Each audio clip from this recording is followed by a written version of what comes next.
Hello and welcome to Comics Tuesday. I'm Half Moon Joker and you're the viewer. And with the holiday season coming up, I'm going to be talking about Superman for All Seasons.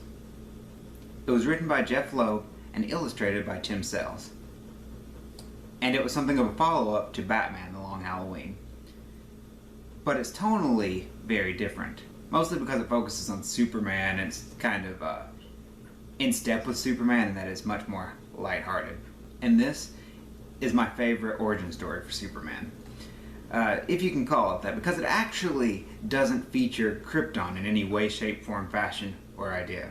No, it just starts with Superman as a boy in Smallville with his parents. And because it's season themed, there are 4 issues, one for each of the 4 seasons. And so the first one is spring, and this takes place mostly during Clark Kent's last year of high school. But instead of Clark growing up and just doing normal people stuff like opening a bar, instead he develops powers and becomes seemingly infinitely strong. And it's a weird experience that he has to adapt to. And so he turns to his parents for answers or guidance. And by the end of the issue, he decides he has to leave Smallville to do the world more good. Issue 2 takes place during the summer, and at this point, Clark is living in Metropolis and has his job at the Daily Planet. As Superman, he's starting to go out and save people and do cool, action-y adventure stuff. And by the end of the issue, he earns the love of Metropolis, as well as the hatred of Lex Luthor. Moving on to issue 3, which is set during fall. Lex Luthor has become green with envy. Superman envy. And so he hatches this bizarre plan that nearly kills everyone in Metropolis.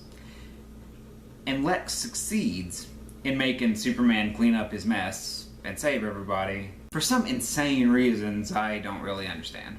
And finally, issue 4 takes place during the winter, and at this point in time Clark is going back to visit his family in Smallville. And it is winter, meaning that it's just a chaotic, frozen hellscape. It's snowing all the time. There are epidemic levels of hypothermia.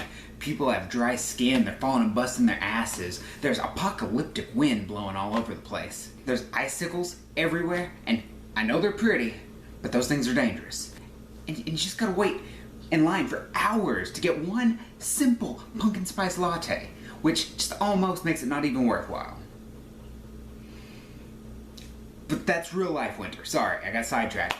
In the book, it is set during winter time.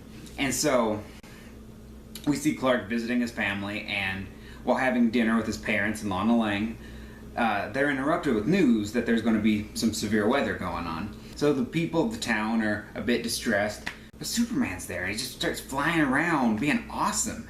And this kind of closes out an arc where it starts in the first issue, Clark in Smallville as a very timid, uncertain boy who's going through some very weird things. And then it closes with the last issue, Clark in Smallville making a difference and doing good, and he's now become the only type of man who is deserving of the kinds of powers that Superman has.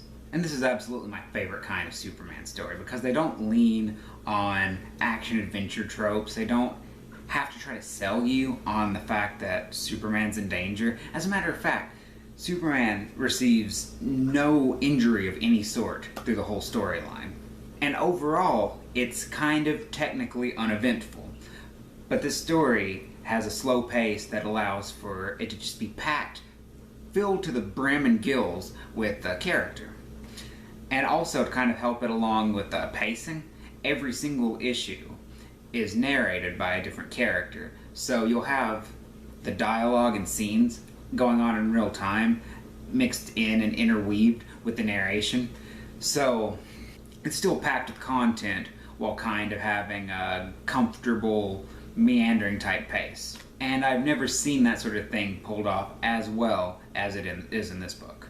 So Jeff Loeb, the writer of this book, is totally pitch perfect in the pacing, in the tone, and this is the type of story he is loved for, as opposed to something like Ultimatum. Quick sidebar though, I don't mind Ultimatum, I just don't mind it. back to this story. It's great. I think it goes for everything they're trying to go for, and it's very well complemented by the art of Tim sells. And whatever Tim's selling, I'm buying it. I love this art. And this isn't an art style that I would typically think that I would really like. It's kind of cutesy. Just look at it. It's adorable. It's totes adorbs. How would you not love this?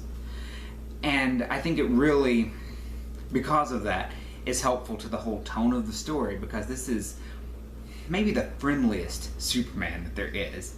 And they ultimately achieve a goal of taking a character that's just godly and powerful, and they focus not on that, but on the ways that he's just like us, and they make Superman so relatable that it really goes to a place that you can get a lot of interesting stories out of. And this is the way you should always look at Superman. That's just about it for this week. So now it's time for the viewer question of the week, which is this: what comic book storylines do you like to reread? For me, I've got a few comfort comics that I go to frequently, maybe as much as yearly.